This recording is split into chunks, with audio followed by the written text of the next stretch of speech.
been working with a task-based language learning, which is an approach that emphasizes the use of authentic language through meaningful tasks. In today's video, we are going to discuss the components that make up a task.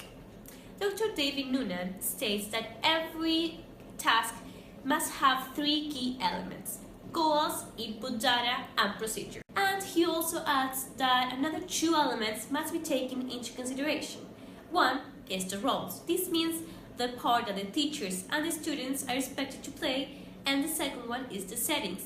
This is where the tasks are taking place. This involves information such as, is the learning process taking place in a group, in pairs, with a whole class, outside the classroom, or inside the classroom.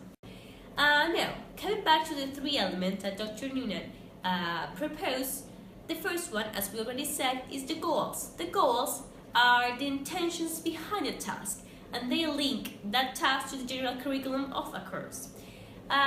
The goals states what a learner should be able to do or to do better after completing a task. Now, the second element is the input data. The input data is the point of departure of the task, and it involves the material that the learners are going to work with through the task. There's many things that can be used as input data. We can classify these resources in three big categories. The first one is reading, the second one visual, and the third one listening.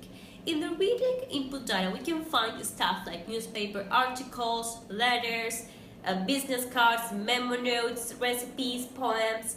In the visual input data, we can find photographs, drawings, maps, and in the third category, the listening, we can find songs, radio programs. This list shows up the rich variety of resources we can use as an input data. Dr. David Nunan makes reference to a striking fact that is being surrounding the input data: its authenticity.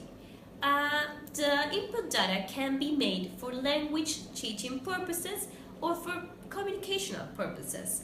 The first one, the input data made for language teaching purposes, is usually simple and it's easier for the students to process and understand. The problem is that it sometimes does not prepare these students for the real world communication outside the classroom. Now let's go back to the third and last element: procedures. Procedures states what the learner will do with the input given. In this element, we should also take into consideration the authenticity controversy we just talked about. Does the task proposed mirror the real world, or it doesn't?